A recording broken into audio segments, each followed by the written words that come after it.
한국의 인터넷 포럼과 커뮤니티에는 수많은 공포썰이 공유됩니다. 이 이야기들은 종종 현실과 허구의 경계를 그리며 독자들을 소름 끼치게 합니다. 여기서는 한 가지 길고 복잡한 공포 이야기를 만들어 보겠습니다. 서울의 한적한 동네에 자리 잡은 오래된 아파트. 이곳은 과거 한때 사람들로 북적였지만 시간이 지나며 점차 낡고 폐쇄된 곳이 되어갔다. 주민들은 하나 둘 떠났고 이제는 몇 세대만이 남아 건물을 지키고 있었다. 그중 하나가 바로 은정이었다. 은정은 이 아파트에서 태어나고 자랐다. 그녀의 부모님은 은정이 어릴 적 사고로 돌아가셨고 그녀는 이곳에서 혼자 생활하게 되었다. 주위 이웃들은 친절했지만 날이 갈수록 주민들이 떠나자 더욱 외로워졌다. 그러던 어느 날 은정은 알 수 없는 인기척을 느끼기 시작했다. 그날 밤 은정은 이상한 소음에 잠에서 깨어났다. 아이가 뛰어다니는 소리였다. 이 아파트에 아이가 있었나 싶었지만 생각나는 집은 없었다. 소리의 근원을 찾기 위해 문을 열고 나가보았지만 어두운 복도엔 아무도 없었다. 그때 갑자기 불길한 느낌이 그녀를 엄습했다. 다음날 은정은 이웃인 할머니에게 이 일을 털어놓았다. 할머니는 곤란해하며 이야기했다. 그 소리라면 예전부터 있었어. 다들 그게 무엇인지 알 수 없다고 하더라고. 하지만 해가 바뀌며 잊고 지냈지. 아마도 10년 전쯤에 일어난 그 사건 이후일지도 몰라. 할머니는 비밀스럽게 입을 떼었다. 10년 전 이곳에 살던 한 가족이 있었어. 그들에겐 어린 딸이 하나 있었는데 그만 불행한 사고로 어린 나이에 목숨을 잃었지. 그때부터인가 이상한 소리가 난다는 이야기가 종종 들렸어. 은정은 등을 오싹하게 만들었다. 그날 밤 그녀는 다시 한번 아파트 구석구석을 돌아다녔다. 소리는 점점 그녀를 7층 복도의 끝으로 이끌었다. 그곳엔 아무도 살지 않는다고 알려진 빈집이 있었다. 문 손잡이를 돌려보았으나 잠겨 있었다. 하지만 그때 문이 삑 소리를 내며 스르르 열렸다. 은정은 손전등을 꺼내어 안으로 들어갔다. 낡은 가구들이 먼지에 쌓여 있었고 벽지엔 세월의 흔적이 남아 있었다. 그녀가 방문을 더듬어가는 도중 소리가 커졌다. 아이가 노래를 부르며 혼자 놀이를 하는 듯했다. 그리고 그 순간 그녀는 어린아이의 환영을 보았다. 짧은 머리를 한 소녀가 그녀를 빤히 쳐다보고 있었다. 겁에 질린 은정은 뒤로 몸을 돌려 도망쳤지만 문은 닫혀 있었다.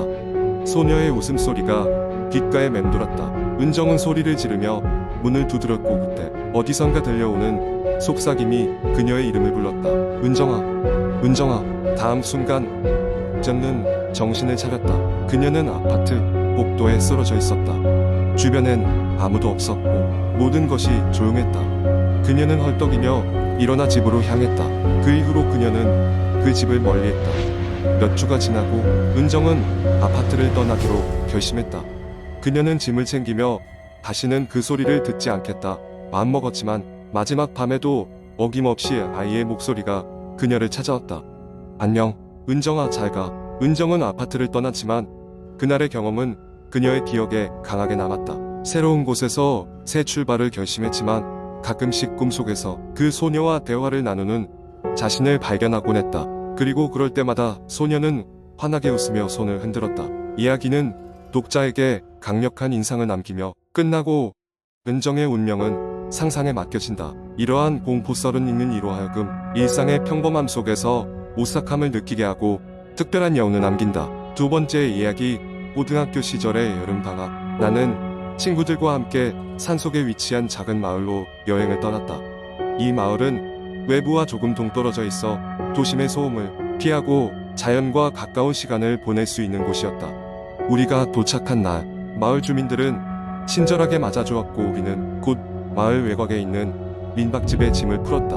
늦은 오후 우리는 민박집 주인의 추천을 받아 마을 인근을 탐험하기로 했다. 걷다 보니 어느새 해가 저물어가고 있었고 주변에는 점점 불길한 기운이 감돌기 시작했다. 몇몇 친구들은 이상한 소리를 들었다고 얘기했지만 소풍에 기분을 망치고 싶지 않았기 때문에 대수롭지 않게 넘어갔다. 어두워질 무렵 우리는 마을 근처에 작은 숲길로 들어섰다. 가로등 따위는 없었고 휴대폰 플래시로 앞을 간신히 비출 수 있을 뿐이었다. 그때 우리 중 한 명이 숲 깊숙이에서 무언가 빛나는 것을 발견했다. 호기심이 많은 우리는 그쪽으로 다가갔다. 빛이 난 곳에 도착했을 때 우리는 그곳에 오래된 우물이 있음을 알아차렸다. 우물은 낡고 오래된 것처럼 보였으나 알 수 없는 이유로 물 표면은 빛나고 있었다. 친구 중 한 명이 장난삼아 돌을 던졌고 문득 우물에서 이상한 소리가 울려 퍼졌다. 마치 누군가 깊은 우물 속에서 낮게 웃고 있는 듯한 소리였다. 그러자 모두가 몸서리치며 뒤로 물러났다. 공포에 찔린 우리는 서둘러 숲을 빠져나와 민박집으로 돌아왔다. 그날 밤 모두 피곤했지만 잠을 이루기 힘들었다. 이상한 우물에 대한 생각이 계속 마음속에 맴돌았고 이상한 섬뜩함이 느껴졌다. 다음 날 아침 마을 사람들에게 그 우물에 대해 물어보았다. 그러나 마을 사람들은 대답을 피하며 그곳에 대해서는 이야기하지 않았다. 마치 우물에 대해 아는 것이 금기라도 되는 듯한 분위기였다. 그러나 우리가 탐험을 멈출 수는 없었다. 낮에 우리는 다시 그곳에 갔고 우물 근처를 조사해 보기로 했다. 이번에는 빛이 사라졌고 우물은 평범해 보였다. 그러나 막상 우물에 가까워지자 이상하게도 주변의 온도가 급격히 떨어졌다. 갑자기 한 친구가 비명을 질렀다. 그의 손목에는 차가운 물기가 느껴지고 있었다고 했다. 또 다른 친구는 자신이 누군가를 봤다고 주장했다. 우물 바로 옆에 소복을 입은 여자가 서 있었다고. 그 순간 나도 모르게 등골이 오싹해졌다. 우리는 혼비백산에서 다시 민박집으로 돌아왔다. 그리고 그날 밤 별이 나고 악몽을 꾸기 시작한 친구들이 생겨났다. 꿈속에서 그들은 소복을 입은 여자가 자신을 쫓아오는 모습을 보았다고 했다. 며칠 후 마을 원로가 우리의 상태를 보고는 우리에게 우물의 전설을 이야기해 주었다. 오래전 그 우물에는 한 아가씨가 사랑하는 이를 기다리다 비극적으로 생을 마감했다는 것이다. 그 후로 그녀의 혼령이 우물에 머무르며 자신의 사랑을 기다린다고 했다. 마을을 떠나는 날 아침 우리는 짐을 챙기면서도 마음 한켠은 여전히 불안했다. 비록 마을을 멀리 떠났지만 그 우물과 그 안에 남아있다던 영혼의 이야기는 결코 잊을 수 없는 기억으로 남았다. 그리고 그 후로도 가끔씩 그 마을과 그 우물에 대한 이야기가 떠오를 때면 친구들과 나는 서로에게 그때의 소름 끼치는 경험을 상기시키곤 한다. 그 뒤로 한동안 각자는 일상으로 돌아갔지만 그날 경험했던 공포는 어둠 속에서 무언가가 쳐다보고 있을지도 모른다는 두려움을 계속해서 심어주었다. 세 번째 이야기. 나는 서울 매각의 한 오래된 아파트에 살고 있었다. 이 아파트는 90년대 초반에 지어졌고 낡은 외관과 좁은 복도가 특징적이었다. 무엇보다도 이곳에서는 종종 기이한 소문이 돌곤 했다. 누군가는 엘리베이터에서 원인 모를 울음소리를 들었다고 했고 누군가는 복도 끝에서 어떤 그림자가 아른거리는 것을 목격했다고 했다. 하지만 나는 그런 이야기들은 그냥 헛소문에 지나지 않는다고 생각하며 대수롭지 않게 여겼다. 어느 겨울밤 나는 회사에서 늦게까지 야근을 하고 이그저스티드 된 몸을 이끌고 집으로 돌아왔다. 아파트에 도착했을 때는 이미 자정이 가까운 시간이었고 건물은 고요에 휩싸여 있었다. 엘리베이터에 탑승해 10층에 우리 집으로 올라가는데 문이 열리며 들어선 순간 복도 끝에서 약간의 움직임이 목격되었다. 나는 아무것도 아니겠지 하는 생각으로 고개를 저으며 집으로 발걸음을 옮겼다. 문을 열고 들어가자마자 왠지 모를 싸늘한 기운이 느껴졌다. 히터를 켜지 않아서 그렇겠거니 하고 대수롭지 않게 여기며 옷을 갈아입었다. 하루 종일 바쁘게 보낸 탓에 나는 피곤함이 극에 달해 있었고 침대에 눕자마자 깊은 잠에 빠졌다. 그러던 중 이상한 소리에 눈이 떠졌다. 벽 너머에서 들려오는 소리였다. 벽을 두드리는 것 같은 리드미컬한 소리. 쿵쿵 쿵. 처음에는 그저 이웃집에서 내는 소리겠거니 하며 다시 잠을 청하려 했지만 소리는 점점 더 크게 그리고 빨라지기 시작했다. 짜증이 밀려왔고 결국 자리에서 일어나 벽에 귀를 대고 들어보았다. 그때 소리 주위에는 누군가의 낮고 촉촉한 속삭임이 섞여 있었다. 분명히 내 이름을 부르고 있었다. 지은아, 지은아. 순간 등골이 오싹해졌다. 고개를 들어 벽을 주시하던 나는 벽에 무언가 새겨져 있는 것을 발견했다. 흐릿한 글자들이었지만 그 의미는 명확했다. 나와 놀자. 급히 몸을 돌려 방을 빠져나가려는데 문이 열리지 않았다. 마치 반대편에서 누군가가 힘으로 막고 있는 것 같았다. 손잡이를 돌리거나 당겨도 문은 꿈쩍하지 않았고 나는 어찌할 바를 모르고 당황했다. 그 순간 방의 조명이 깜빡이기 시작하더니 곧 불이 꺼져버렸다. 어둠 속에서 다시금 이름을 부르는 소리가 들려왔다. 지은아, 여기야.